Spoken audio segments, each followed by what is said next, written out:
talk to me like I'm a child." The demand slipped out before he'd had time to stop it. It was a fatal flaw of his that he carried deep in his nascent psyche. One of two, if he were being honest with himself. The latter and less likely to cause problems down the road was his deep annoyance with adults and their capacity to make the world more complicated than it had to be by dint of putting on airs or thinking they knew everything. But the actual flaw that stuck a thorn in his boot was the idea that he wasn't seen as one of them.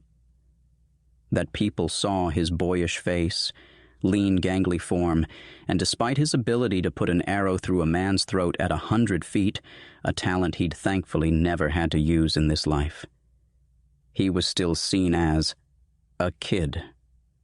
"I've punched, kicked, and turned over more street toughs and crooks in a single week than most constables have in a month."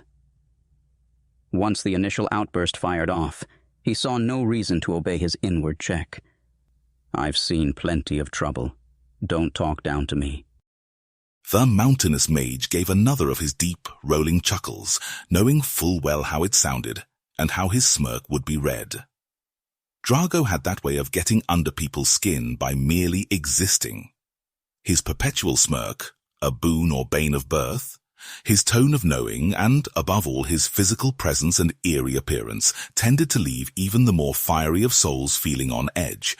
What it must mean to this young man, so desperate to be seen as anything but young. Well, it didn't bear thinking of, at least not for anyone that wasn't Drago. I mean no offense, my good man. I meant only that you have a history of not bloodying your hands. We cannot allow the starling's wings to be stained, now can we? The necromancer watched as the boy's stormy face relaxed, his injured pride placated for the moment. Brontes' own face split into a languid grin as he slouched in his chair by the door. The exchange happened during every meeting. Drago would make some passing remark about Sawyer, or rather the starling's age or inexperience, and the young vigilante would get offended, and then with a masterful twist of words the necromancer would soothe the easily riled pride.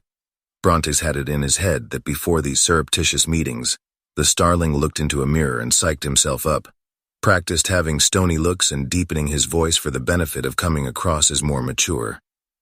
It never lasted long, whatever veneer he put on.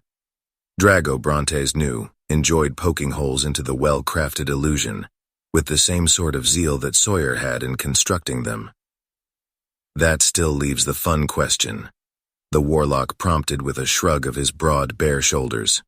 "Who's going to meet with the fresh faces at the portal?" "We all go." The fourth voice in the room spoke up at last. The drow monk never involved himself in the initial discussions because that was the time when others' opinions and options were laid out. He'd learned long ago to let them have their way at the start. It's how surface dwellers seemed to prefer to do things. Even the ones who saw themselves as cunning, even the most manipulative of magistrates or conciliatory of liars, couldn't help but rush to get their own voice heard. After the initial din of talk was dispersed, Kenthel Sorn would then speak. It ensured he would be heard. And he would be heard. He opened his eyes, turning his red stare on each in turn, ending on Sawyer.